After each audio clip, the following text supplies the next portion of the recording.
friction is something you're very familiar with. It's a word just as I feel like is like cast above us right now in boldface, highlighted, underlined letters. It's just friction like is growth. Friction. Yes. Like you're up in the morning and I imagine David going to the coffee maker, stretching out, good morning, sunshine, and you're telling me from eyelids open, there's friction. Yes, and that is the thing that people don't fucking get. The biggest misunderstanding about Davidgoggins of all time, it's like, whether you believe in God or not, I do. He put this lab rat, which is me, on this planet and said, let me fucking see what a beat up, abused kid who can barely learn, who has a twisted body, messed up genetics, sickle cell, this and that. Let me give him everything that pretty much disqualifies you from the military. But back then, it wasn't as strict. And let's put him in this and see what comes out of it. So to do that, friction. You don't wake up in the morning time and go to the coffee maker. Matter of fact, sometimes you don't even sleep. What it requires is when I'm at 2 o'clock it's 2 o'clock in the morning and my brain is thinking about a fucking drug. And I gotta get up and look in my book to see if that drug is how I remember it. And this is every day of my fucking life. That's why when I train a fighter or I train someone, I'm like, you have no fucking idea how great you really are. Because you are using such minimal of what you have. And if people can learn to focus, this is what's possible. While it may not be pretty, like people want to do a documentary on me. I go, no. I don't want you to do a documentary on me. Because I will have normal, everyday people picking me apart. Oh, his life is miserable. Who wants to live like that? It's crazy how it's almost like he's sick, he's psychotic. The most frustrating thing in the world for me is when normal people judge a man like myself on what it really takes to extract greatness from nothing. It takes every bit of who you are. If you don't, Merry Christmas, do what you gotta do. But yeah, all these things for me, like I told you, man, I'm gonna keep it real. I'm not coming here to talk about perform without purpose. Because I go through, when I write these books, I try to dumb down Davidgoggins.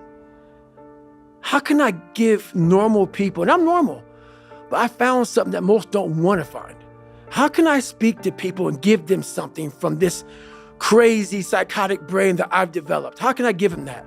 So I sit down with Jennifer for years and write down perform without purpose, callous your mind, armor your mind, the cookie jar, the accountability mirror, shit that people can fucking use in their lives.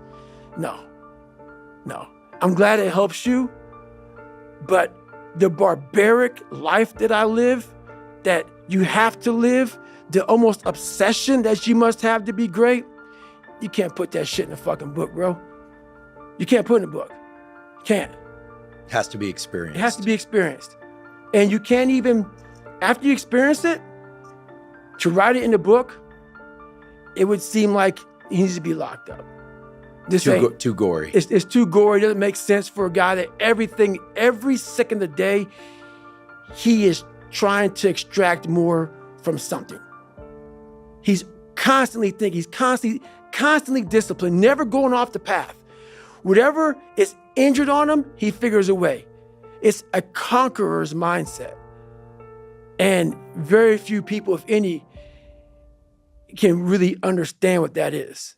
Like, I'm almost 50, and I've been this way for almost 30 years. Like, what do you do for fun? You would never, like these questions, I don't get them. I don't understand them. So yeah. I was about to say, it seems like a huge part of your process, maybe the entire process, is it's all stick, no carrot. You talk about the carrot, the positive thing, and then there's the stick, the thing you're trying to avoid. Yep. I feel like the way it's landing for me is it's all stick and gas pedal. That's it. There's no carrot. You're not imagining, when I'm a paramedic, when the book is published. And obviously you set those goals and you make those targets. Yep. But it's all stick. All stick. No carrot. Think about that. I'm waking up right now studying like I have a test tomorrow. I already passed the fucking test. Think about that. Every day of my life. That's what I must do just to retain what I learned.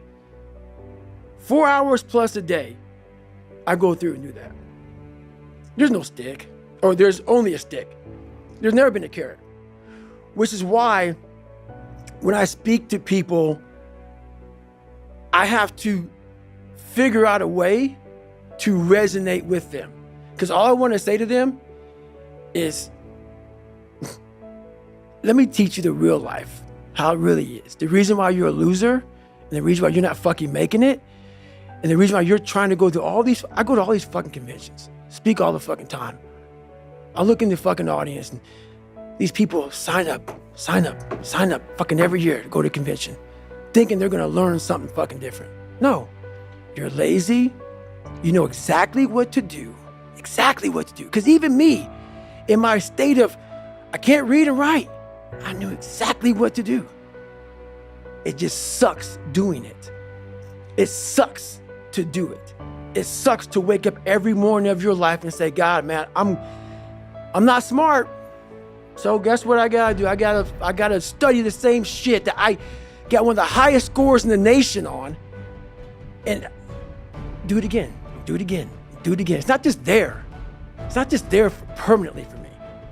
So yeah, it's all stick. It's all stick. The only carrot you have is like, maybe. Because whenever I take these tests that are real hard, in the back of my brain, it's like, a good chance you're not gonna make it, Goggins. This ain't you, bro. This ain't you. You weren't born like this. This ain't you. The real you, bro. Study all you want to, but the second that fucking computer comes on with 150 questions, this ain't you, man. And somehow, comes back, I passed. Passed again. But that real me back here every fucking time is saying, that ain't you, bro. That ain't you. And I have to outwork that voice. When I'm taking that test and I get to a question, I don't fucking know the answer, I'm like, fuck, man. And then say, I told you, man, that ain't you. You're 300 pounds, man. You sit at home, you figure out how to do your hair. That's what you do. How to come to school with the reverse baldness when you're 16. That's you. So there is no get out of jail free card. This is why I say stay hard. Because when you weren't given the gifts, the only thing you can do in life is stay hard. And I know people cannot stand me. They can't stand this talk. This is all you can do.